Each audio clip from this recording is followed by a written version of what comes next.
जगातली सर्वात जुनी कंटिन्युअस सिव्हिलायझेशन म्हणून भारतीय सभ्यतेकडे पाहिलं जातं. ज्यांना जगातल्या जुन्या सिव्हिलायझेशन्स मानलं जातं त्याही 4000-5000 वर्षापेक्षा जुन्या नाही आहेत.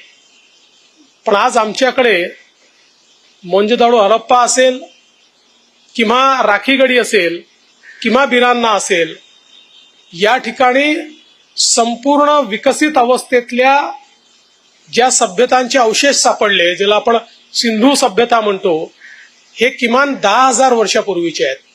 म्हणजे जेव्हा जगातले अनेक देश हे कदाचित अश्मयुगात होते, अशा परिस्थितीमध्येही संपूर्ण विकसित व्यवस्थेतली नगरं ही 10,000 वर्षापूर्वी आमच्याकडे होती, ज्या नगरांमध्ये स्थापत्य कलेचा संपूर्ण आविष्कार पाहायला मिळायचा.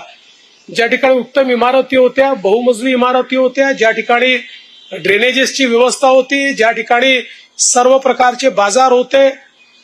त्यामुळे ही जी काही आमची एक, मला असं वाटतं, मोठी धरोहर आहे, ही दुर्दैवाने आक्रमणांमुळे किंवा अनास्थेमुळे आम्ही ती अशा प्रकारच्या संग्रहालयांमध्ये रूपांतरित करू शकलो नाही, किंबहुना त्या संदर्भात त्याचं जे कन्झर्वेशन आहे हे आपण योग्य प्रकारे करू शकलो नाही. पण मला या गोष्टीचा आनंद आहे की अलीकडच्या काळामध्ये आपल्याही देशामध्ये या संदर्भात मोठ्या प्रमाणात जागृती झाली आहे आणि अनेक अशा प्रकारचं काम करणारे लोक ज्यांच्याशी मी चर्चा करतो ते तर असं म्हणतात की अशा प्रकारच्या सिव्हिलायझेशनची खाण भारत आहे.